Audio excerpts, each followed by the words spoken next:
नमस्कार. आज आपण पाहणार आहोत आरंभिक भारत यामधील पुराश्मयुग. चला तर मग. प्रागैतिहासिक काळ म्हणजे मानवाच्या इतिहासातील प्रारंभीचा कालखंड. यास अश्मयुग असे पण म्हणतात.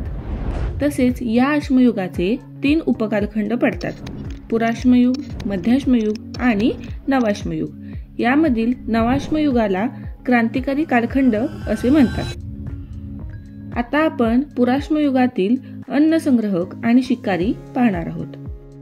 हत्यारांच्या विकासावरून पुराश्मयुगाचे 3 उपकालखंड पडतात: पूर्व पुराश्मयुग, मध्य पुराश्मयुग आणि उत्तर पुराश्मयुग. या ठिकाणी मोठ्या प्रमाणावर जंगले दिसून येतात. या ठिकाणी मानव हत्ती, रानटी बैल, म्हैस, गेंडा अशा मोठ्या प्राण्यांची तो शिकार करत असे. मोठ्या प्राण्यांबरोबरच नीलगाई, हरिण अशा लहान प्राण्यांची तो शिकार करत असे. त्याचप्रमाणे मानवाच्या वसाहतीचे अवशेष सापडलेले आहेत. मानव हा गुहेमध्ये तसेच उघड्यावर राहत होता. ज्या ठिकाणी कच्चा माल मोठ्या प्रमाणावर मिळत असे तेथे शेजारी मानव राहताना दिसतात. हत्यारे. प्रागैतिहासिक मानव हा हत्यारांसाठी दगडांचा वापर करत असे. मानवाच्या विकासाबरोबर हत्यारांचाही विकास झालेला आपल्याला दिसतो.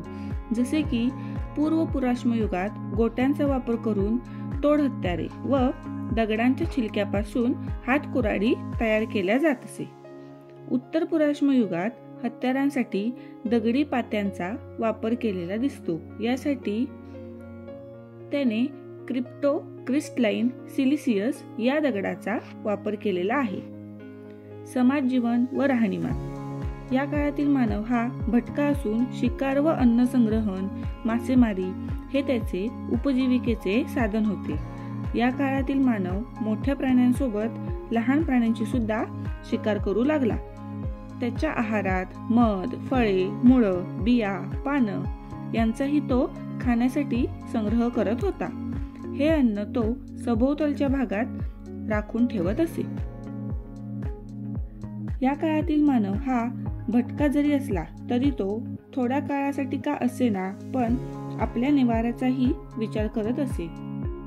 हुंसगी, कर्नाटक या ठिकाणी ग्रेनाइटच्या दगडांनी वेढलेली एक अंडाकृती चोपलेली जमीन आहे. तसेच भीमबेटका, मध्य प्रदेश या ठिकाणी गुहेमध्ये दगडांची एक भिंत सापडली आहे.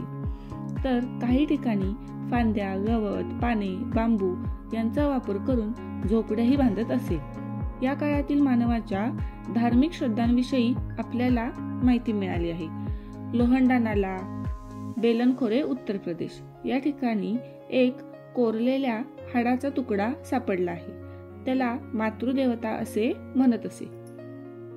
तसेच कर्नूल गुहेमध्ये एक छिद्र असलेला प्राण्याच्या दाताचा तुकडा सापडला आहे.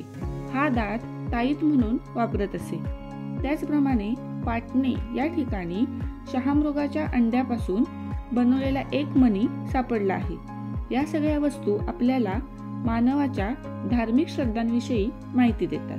त्याचप्रमाणे बागोर, मध्य प्रदेश या ठिकाणी चोपलेल्या जमिनीवर एक त्रिकोणी दगड सापडला आहे.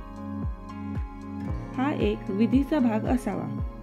आज सुद्धा याच परिसरातील कोल आणि बैगा या जमाती अशा प्रकारे पूजा अर्चना करताना दिसतात. थँक्यू. यासारख्या नवनवीन शैक्षणिक व्हिडिओसाठी आपल्या चॅनलला सबस्क्राईब करा, लाईक व शेअर सुद्धा करा. थँक्यू.